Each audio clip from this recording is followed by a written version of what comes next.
Hello बच्चों, accounting equation chapter का question number 16 जो हमारी टीएस ग्रेवाल बुक है, जो कि पूरे भारत में ही इस्तेमाल होती है ऑलमोस्ट सभी स्कूल्स में। तो उसी का क्वेश्चन नंबर 16 आज हम करेंगे, क्योंकि काफ़ी डिमांडिंग क्वेश्चन है। ऑफलाइन में भी बच्चों के डाउट हमेशा 16 क्वेश्चन को लेके आते हैं, कहते हैं कि ये 16 क्वेश्चन समझा दो। और हमारे एक स्टूडेंट जो ऑफलाइन में पढ़ते हैं वो कह रहा था कि भैया, और सर वैसे भैया ही बोलते हैं सब मुझे, कि भैया एक वीडियो बना दो 16 क्वेश्चन के ऊपर। तो बच्चों की काफ़ी क्वेरी हो सकती है उसमें। तो चलिए, हमें लगता है कि आपको 16 क्वेश्चन समझना है, तो इसलिए मैं क्वेश्चन नंबर 16 की वीडियो बनाने के लिए आया हूँ। और इस क्वेश्चन को लेके हाजिर हैं हम आपके सामने। आराम से करेंगे, इतने बेहतरीन तरीके से इस क्वेश्चन को समझेंगे। काफ़ी बड़ा क्वेश्चन है दिखने में, और काफ़ी लंबी लंबी सी ट्रांजेक्शन इसमें लिखी हुई हैं, लेकिन हम बड़े आराम से डील करते हैं। स्टार्ट करते हैं फर्स्ट पॉइंट से। ट्रांजेक्शन का कॉलम बहुत छोटा बनाया क्योंकि हम बहुत शॉर्ट में निपटाएंगे इसको।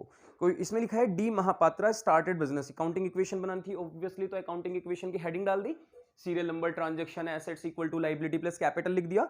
अब हमारे पास लिखा हुआ है D Mahapatra commenced business with cash 1 lakh rupees by cheque, goods, machine, furniture. एक बिजनेसमैन जो डी महापात्रा है, ये बिजनेस में पता नहीं कितनी सारी चीजें लेकर आ रहा है। हमने कहा लो ट्रांजेक्शन लिखो पहले, स्टार्टेड बिजनेस, बस स्टार्टेड बिजनेस लिख दो, क्योंकि बहुत सारी चीजें लगा रहा है। अब ये लिखते चले कैश, ये तो उन्होंने भी ट्रांजेक्शन में लिख के दे रखा है, हम क्यों लिखें। हम लिखा बिजनेस स्टार्टेड बिजनेस। एक तो बिजनेस में उसने कैश लगाया, तो एसेट आई ऑब्वियसली। जब जब मालिक बिजनेस में लगाएगा, जो भी चीज लगाएगा बिजनेस में तो आएगी। तो हमने कहा बिजनेस में आया 50,000 रुपीज कैश। कहते हैं चेक भी लगा रहा है, मैंने कहा ठीक है, बैंक बैलेंस इंक्रीज होगा, बिजनेस का बैंक बैलेंस बढ़ेगा। बिजनेस में बैंक का अकाउंट खोला गया होगा, उसमें 1 लाख रुपए लगाए गए होंगे। हमने कहा 1 लाख रुपए मालिक ने बैंक में भी डालने बिजनेस के, सब बिजनेस को दे रहा है। वो जो बिजनेस को दे दिया वो सब, जैसे होते हैं साधु महात्मा, उनको जो दान कर दो वो सब उनका। उसी तरीके से ऐसे मान लो कि अगर बिजनेस में मालिक कुछ भी चीज लगा रहा है, सब बिजनेस की। अब बिजनेस कहेगा हमारी एसेट, हमारी एसेट, हमारी एसेट, ऐसे करेगा। सॉरी, घूम गया मैं, वो मगन हो गया था। हमारे पास लिखा है वो दे रहा है गुड्स। गुड्स का मतलब स्टॉक। लो जी, स्टॉक भी लिखो। कह रहे हैं स्टॉक दे दिया उसने 60,000। हमने कहा आने दो जो भी आ रहा है। उसके बाद हमारे पास लिखा हुआ है स्टॉक के बाद, कहां गया स्टॉक के बाद, लिखा हुआ है machine 1 lakh rupees. Okay, machinery 1 lakh रुपए की मशीन भी दी है भाई ने। ओके, इसके बाद हमारे पास लिखा हुआ है फर्नीचर। हमने कहा लो जी, ऐड फर्नीचर। फर्नीचर भी आ गया। अब जगह थोड़ी कम रह गई क्योंकि मुझे और भी कुछ लिखना था। एक काम करते हैं, इसको थोड़ा आगे बढ़ा देते हैं, लाइबिलिटीज को थोड़ा चिपका के लिख देते हैं, लाइबिलिटीज इक्वल टू, ठीक है। और फर्नीचर हमारे पास कितना आ गया, फर्नीचर उसने लगाया है 50,000 रुपीज, तो हमने 50,000 फर्नीचर। अब बताओ, फंडामेंटल जो बेसिक अकाउंटिंग टर्म्स थी उसमें मैंने क्या सिखाया था, एक मालिक के द्वारा जो अमाउंट बिजनेस में इन्वेस्ट किया जाता है, चाहे फिर वो कैश हो या अदर देन कैश हो, सारी की सारी कैपिटल मानी जाती है या नहीं मानी जाती है। ओनर का इन्वेस्टमेंट कैपिटल होती है नहीं होती है। तो क्या अगर मालिक 50,000 कैश लगाता तो ही वो कैपिटल होती, क्या अगर वो 50,000 के अलावा और भी कुछ अगर बिजनेस में अपनी जेब से खरीद खरीद के सामान ला रहा है, तो अगर बिजनेस में पैसा लगाता, बिजनेस भी उससे वही खरीदता और वो ऑलरेडी खरीद के ले आया, तो सब कैपिटल मानी जाएगी नहीं मानी जाएगी। अगर आपको लगता है नहीं, तो मैं आपको बताता हूं मानी जाती है। आप इन सबको ऐड करो, 1 लाख, 2 लाख, 3 लाख, 3,60,000। इसका मतलब डी महापात्रा ने बिजनेस में कैपिटल के नाम से कितने रुपए इन्वेस्ट किए हैं, 3,60,000 रुपीज इन्वेस्ट किए हैं। तो ये हमने रिकॉर्ड कर दिया है, पहली ट्रांजेक्शन कंप्लीट। किसी को डाउट आए कहीं भी तो कमेंट में लिख देना, अलग से वीडियो बन जाएगी, कोई दिक्कत नहीं है। सेकंड पॉइंट पे आते हैं। कहते हैं 1/3 of the above goods, 1/3 of the above goods. Goods ये स्टॉक का गुड्स बोला है, गुड्स बोल रहा है स्टॉक के लिए।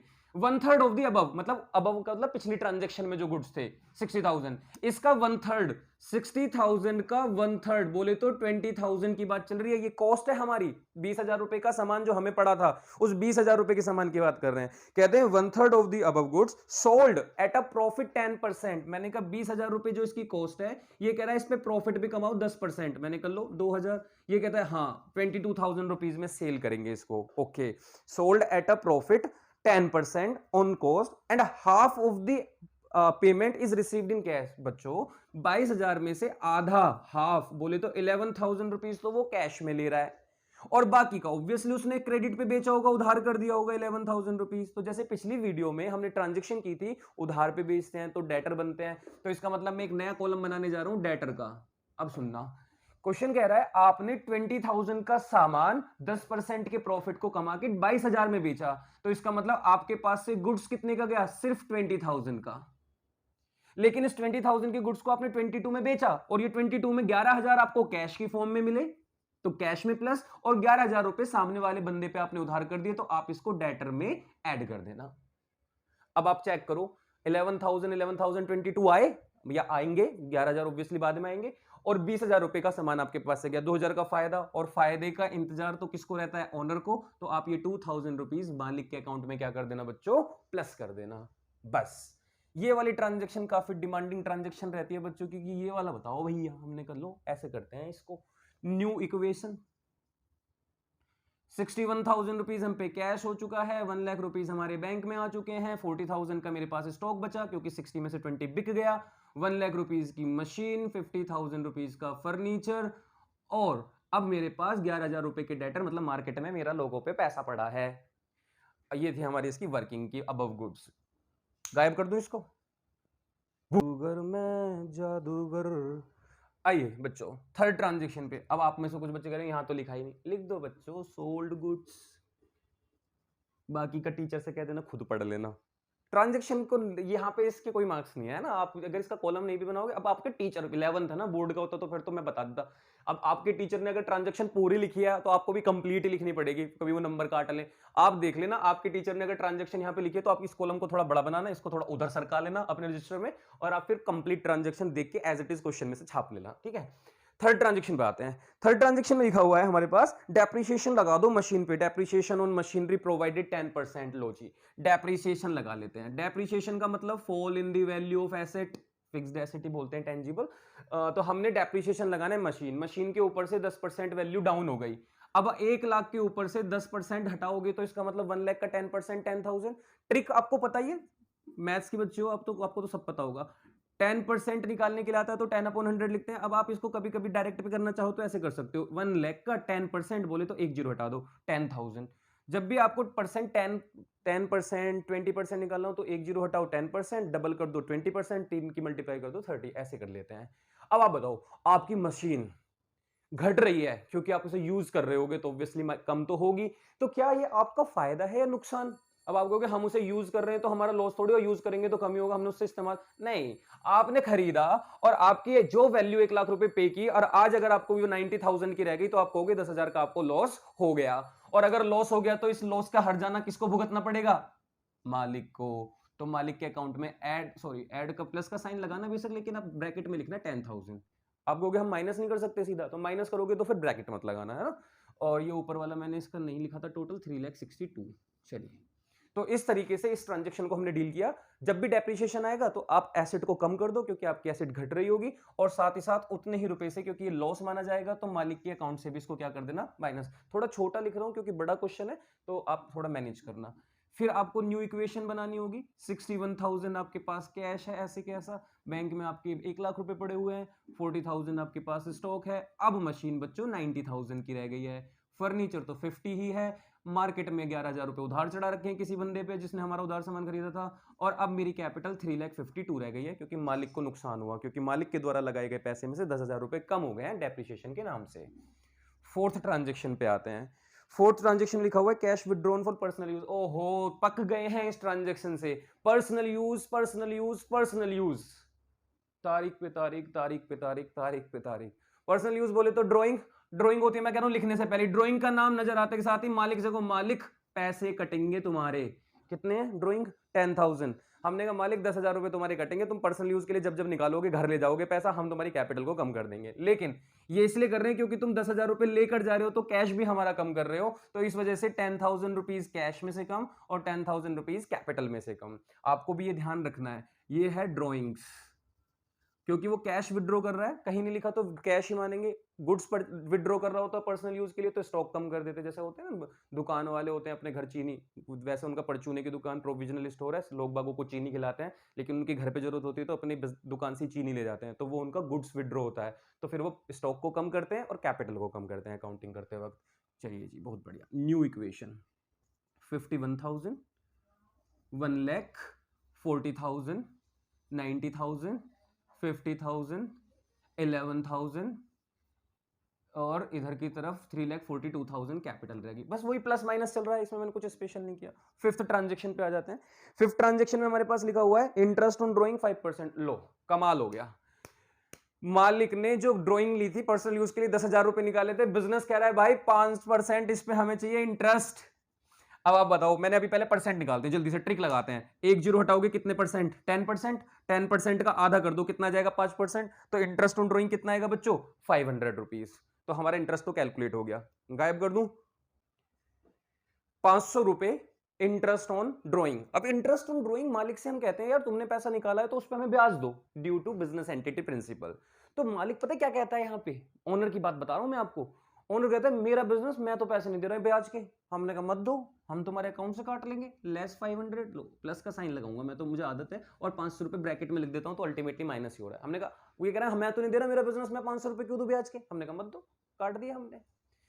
जैसे उसके अकाउंट से कटे, इसका मतलब हमने माना कि हमारे बिजनेस में 500 रुपए आ गए। बिजनेस जो हमारा है, हमने मालिक के अकाउंट से 500 रुपए हटाए, जबकि उसके पास गए नहीं है वो, तो हमने कहा ये हमारे पास आ गए 500। अब हम कहते हैं अगर इंटरेस्ट ऑन ड्रॉइंग हमने लिया तो हमारी तो इनकम, भाई मालिक को खर्चा है, मालिक ने अगर ये 500 रुपए कटवाए अपने अकाउंट से तो मालिक के लिए एक तरीके का लॉस एक्सपेंस हुआ।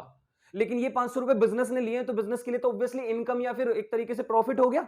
लेकिन पैसा थोड़ी आया, तो अकाउंट में रखे थे बिजनेस में, वहीं से वहीं एडजस्ट हो गए। तो क्या ये मेरी इनकम बिजनेस की इनकम हुई? नहीं हुई। और अगर बिजनेस की इनकम हुई तो वो एक तरीके का प्रॉफिट ही होने वाला है फ्यूचर में।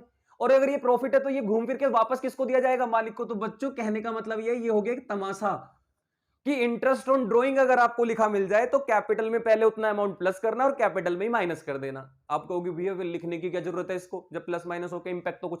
प्रेजेंटेशन, आपकी टीचर प्रेजेंटेशन चाहेंगी, या आपके जो टीचर हैं सर होंगे तो वो प्रेजेंटेशन कहेंगे इस ट्रांजैक्शन को कैसे लिखते हैं तो बताओ। तो कुछ नहीं करना, प्लस अकाउंट में वो कैपिटल में प्लस कर दो, कैपिटल में माइनस कर दो। और मैं आपको कमाल की बात बताऊं, ये एक और इसका भाई है, एक और ट्रांजैक्शन होती है ऐसी, या बहन है, जिसका नाम है interest on capital. Interest on capital भी अगर आपके पास बिजनेस में ट्रांजैक्शन आ जाए तो वो भी कैपिटल में ही प्लस और कैपिटल में ही माइनस कर देना। वाह जी वाह, देखो जी कैसी बेहतरीन ट्रांजैक्शन आपको सीखने को मिली है कि अगर आपके पास इंटरेस्ट ऑन ड्रॉइंग या इंटरेस्ट ऑन कैपिटल आता है तो कैपिटल में प्लस, कैपिटल में माइनस करते हैं। मैं एक बार फिर एक्सप्लेन कर दूं क्यों करते हैं। हम कहते हैं इंटरेस्ट ऑन कैपिटल या इंटरेस्ट ऑन ड्रॉइंग मालिक को पैसा देना या मालिक से पैसा लेना, वो भी ब्याज का। तो मालिक ये कहता है मेरे बिजनेस में मैं ही क्यों ब्याज दूं, तो इस वजह से हम कहते हैं चलो ठीक है जी, हम तुम्हारे अकाउंट में प्लस माइनस करके एडजस्ट कर देते हैं, ना तुम हमें पैसा देने वाले ना हम तुम्हें पैसा देने वाले। बात तो कुल मिला के रफा दफा करने वाली है। हमने कहा लो जी बच्चों, न्यू इक्वेशन, ये इंटरेस्ट ऑन ड्रॉइंग है,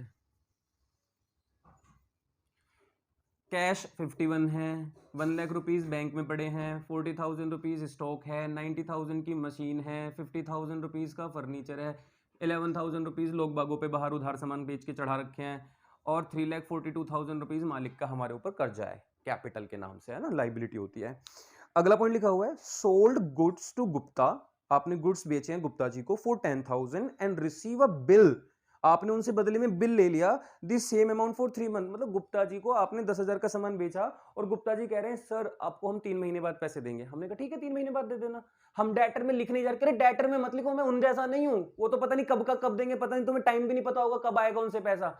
मैं तो 3 महीने के लिए, मेरे तो एक एविडेंस बना दो, बिल बना दो। हमने कहा चलो जी, इस एक बिल बना के हमने अपने पास रख लिया। हमने कहा चलो जी, हमें याद रहेगा कि तुम 3 महीने बाद आओगे, तो हमें इस बिल का पैसा रिसीव होगा। तो हम डेटर की जगह एक नई एसेट बना देते हैं जिसका नाम रखते हैं हम BR, और BR का मतलब होता है बिल रिसीवेबल। हमने कहा गुप्ता जी हमको फ्यूचर में 10,000 रुपए देंगे 3 महीने बाद, तो BR नाम की एसेट। और क्योंकि मैंने इनको गुड्स बेचे हैं 10,000 की, तो आपने 10,000 स्टॉक में से माइनस। अब आप सोच रहे हो कि 10 का सामान 10 में बेच दिया, बेचा ही होगा, इन्होंने बताया ही नहीं कि 10 का सामान हमने 15 में बेचा, 12 में बेचा, तो मान लो 10 का 10 में बेचा होगा, तो सामने तो कोई इफेक्ट जाएगा नहीं। लो जी करते हैं इसको भी, टोटल में लगाते हैं इसका। ये है, आप लिखोगे sold goods to Gupta, Gupta, ठीक है जी, 51,000। ये न्यू इक्वेशन लिख लेना, ये आपको थोड़ा टाइम लगता है इस चीज में ना, इसी वजह से थोड़ी वीडियो भी लंबी हो रही है। 30,000, 90,000, 50,000, 11,000। अब 10,000 रुपए का BR बन चुका है, लाइबिलिटी अभी कुछ है नहीं, और मालिक का पैसा 3,42,000। लास्ट ट्रांजेक्शन इस क्वेश्चन की, receive 10,000 from Gupta against BR on it's maturity. 3 महीने बाद गुप्ता जी ने 10,000 रुपए हमें पे कर दिए हैं, और उन्होंने कहा कि ठीक है हमारे जो बिल हम पे बना था हम इसकी पेमेंट कर रहे हैं। हमने कहा लो बच्चों पेमेंट ले लो 10,000 रुपए गुप्ता जी से, कैश प्लस, और कहो गुप्ता जी कहेंगे ये जो बिल आपने बनाया था इसको फाड़ दो। लो बेटा फाड़ दिया, बिल फाड़ दिया। थोड़ी देर पहले तक बिल जेब में रखा हुआ था, हमने बिल को निकाला, 10,000 रुपए का बिल। गुप्ता जी कहते हैं इस बिल के पैसे ये पकड़ो 10,000, अब इस एविडेंस को नष्ट कर दो। हम इस बिल को पकड़ते हैं, नष्ट कर देते हैं। नष्ट कर दिया 10,000 रुपये का बिल, तो 10,000 कैश आए और 10,000 रुपये का बिल खत्म। चलिए डबल एंट्री हो गई, दोनों तरफ इक्वेशन बराबर है। अमाउंट यहाँ पे लिख लेना, रीजन बिल अमाउंट रिसीव ऐसे लिख लो शॉर्ट में, bill amount receive. Complete transaction लिख सकते हो आप अगर आपके स्कूल वाले लिखवा रहे हैं तो। और अब हमारी क्वेश्चन खत्म हो चुका है, लास्ट इक्वेशन बनाते हैं। 61,000 कैश, 1 लाख रुपीज़ बैंक में है, 30,000 स्टॉक बचा है, 90,000 की मशीन बाकी है, 50,000 का फर्नीचर है, 11,000 के डेटर। अब हमारे पास ये जीरो हो चुका है क्योंकि बिल बना था और 3 महीने बाद खत्म हो गया। और मालिक के 3,42,000। आपको बताऊं दोनों तरफ का टोटल बराबर आएगा। अगर मैं टोटल कर दूं 3,42,000 ही आएगा। आप तो कैलकुलेटर पे कर लेना और बताना सही है या गलत है। क्वेश्चन सही किया है या गलत क्या है ये आपको चेक करके बताना है कमेंट में। देख लेना टोटल इधर का मैंने बिना टोटल किया आपके ऊपर, क्योंकि थोड़ा सा काम आप भी तो करोगे, गलत होगा तो फिर दोबारा सब करेंगे, इस वाले क्वेश्चन की वीडियो बनाएंगे, ठीक है। आपको चेक करके बताना चाहिए। तो बच्चों ये वाले क्वेश्चन खत्म हुआ ऑलरेडी। वीडियो भी शायद मुझे लग रहा है लंबी हो गई होगी काफी। तो इस क्वेश्चन को खत्म करके अब हम मिलेंगे आपसे नेक्स्ट वीडियो में, जिसमें हम आपको सिखाएंगे फॉर्मूला बेस्ड क्वेश्चन जो अकाउंटिंग इक्वेशन के होते हैं, जिसमें asset equal to liability plus capital, ये कुछ फॉर्मूले हम यहाँ पे यूज करेंगे तभी सीखेंगे। चलिए आप अपना ध्यान रखना, वीडियो पसंद आई हो तो लाइक कर देना, दोस्तों के साथ शेयर भी कर देना जिससे वो भी सीख लें, ठीक है। Bye bye.